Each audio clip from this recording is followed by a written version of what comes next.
بسم الله والحمد لله والصلاة والسلام عليك يا رسول الله الصلاة على النبي والسلام على الرسول الشفيع المرتضى محمد যে বলছিলাম আমাকে যখন বলছিল লোক কিন্তু আমি মানে ছাত্র ছিলাম, কোনো জবাব দিতে পারে নাই। সেই জবাবটা আপনাদের আমি শিখিয়ে দিতে চাই যে আমাদের সিলসিলার এক বুজুর্গের কাছে শোনা যায় তৎকালীন সময়ের একজন বড় চিকিৎসক এসে বলছিলেন যে হুজুর আপনাকে মানি, কোরআন মানি, দিন মানি, আল্লাহ রসুলকে মানি, কিন্তু এইটা বলে বুঝলাম না এক লোকের শরীরের মধ্যে হয়েছে রূপ, আপনি দিলেন রূপ আর ভালো হয়ে যাবে, এটা কিভাবে হয়? কি বলছেন? বলছেন যে তোমার মতো বলো যে কথা বুঝবা না। এই কথা এত লোকের সামনে বলার কারণে এই লোকের চোখে পানি চলে আসছে, শরীরটা ঘেমে গেছে। তিনি বলছে শোনো, আমার মতো একজন মানুষের একটা ছোট গালির কারণে তোমার মধ্যে যদি প্রভাব হইল তাহলে কোরআন কারীম আল্লাহর বাণী, উনি যখন বলছেন তাকে একটা খারাপ কথা, সে রেগে গেছে কিনা, শরীরের মধ্যে প্রভাব হয়েছে কিনা? আমার কথা আমি শেষ করতে চাই, 6টা পয়েন্ট বলার জন্য নিয়ে আসছি না, সহজে বলতে চাই যে ওই তিনি বললেন আমার কথা যদি তোমাকে রাগাইয়ে দিল, চোখে পানি চলে আসলো, শরীর ঘেমে গেল, আমি তো একজন বান্দা মাত্র, আল্লাহর কথায় আরো বেশি প্রভাব হবে। সুবহানাল্লাহ। তাহলে আপনি যে কোরআনের হক হচ্ছে ঈমান রাখবেন, কোরআন কারীমের হক হচ্ছে এটাকে তিলাওয়াত করবেন। আল্লাহর হাবিব যে দায়িত্বগুলো নিয়ে এসেছেন এর মধ্যে একটা ছিল কি ইয়াতলু আলাইহিম আয়াতিহি, আল্লাহর আয়াত আপনি তিলাওয়াত করবেন।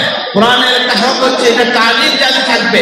ইমাম ইবনে হাজার আসকালানী রাহমাতুল্লাহ আলাইহি বলেন যে ওমান আহসান কাওলান মিম্মান দাআ ইলাল্লাহ ওয়া আমিলা সালিহান ওয়া ক্বালা ইন্নানী মিনাল মুসলিমিন, এই আয়াতের মধ্যে যে দাওয়াতের কথা বলা হয়েছে, দাওয়াতের নানা প্রকার আছে, কিন্তু জেনে রাখেন একটা কথা যে সবচেয়ে বড় দাওয়াত হচ্ছে কোরআনের তালিমের মধ্যে থাকা। সুবহানাল্লাহ। কোরআনের তালিমের বরকতের কথা আপনারা সবাই জানেন, খায়রুকুম মান তাআল্লামাল কোরআন ওয়া আল্লামা। সুতরাং আমরা কোরআনের তেলাওয়াত অব্যাহত রাখবো।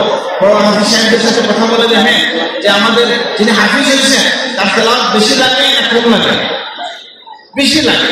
আপনার জন্য অবারিত সুযোগ যে আপনার রবের সাথে আপনি কথা বলবেন, একাকী কথা বলবেন, সবার সাথে মিলে বলবেন, কখনো ইমামতি করবেন, কখনো রাতের বেলা তাহাজ্জুদে দাঁড়িয়ে যাবেন। আল্লাহ আমাদেরকে তৌফিক দান করুন, আমিন। আমি এমন হিসেবে কথা জানি প্রত্যেক দিন তাহাজ্জুদে উনি 2-3 পারা পড়ে ফেলেন, আলহামদুলিল্লাহ। একসাথে হিফজটা দপ্ত হয়ে যাচ্ছে। ঠিক তেমনি ভাবে আল্লাহর সমীপে দাঁড়িয়ে থাকার যে নবী করিম সাল্লাল্লাহু আলাইহি ওয়াসাল্লাম দাঁড়িয়েছিলেন সারা রাত, রাতের পর রাত।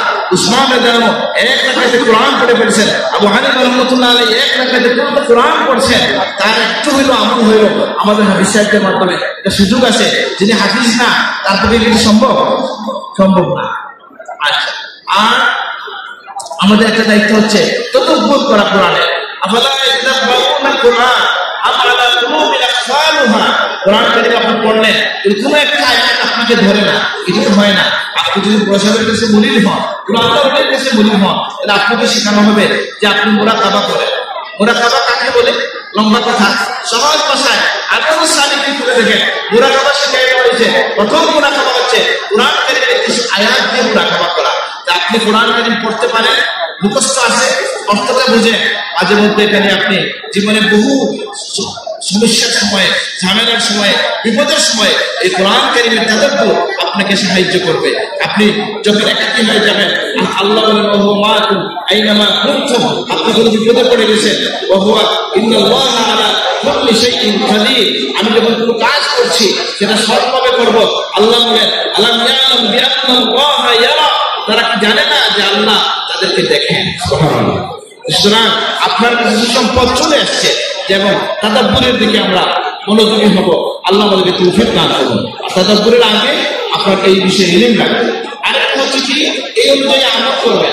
অনেকদিন পরে এই হাদিসের মূল রহস্য বুঝতে পারলাম, সেটা কি মান হাফিজাল কোরআন ওয়া আমিলা বিহি, যে কোরআন হিফজ করেছে সেই অনুযায়ী আমল করছে।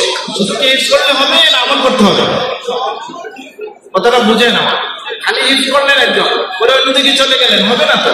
আমি দোকান দিচ্ছি, অন্য কাজ করছি, অসুবিধা নাই।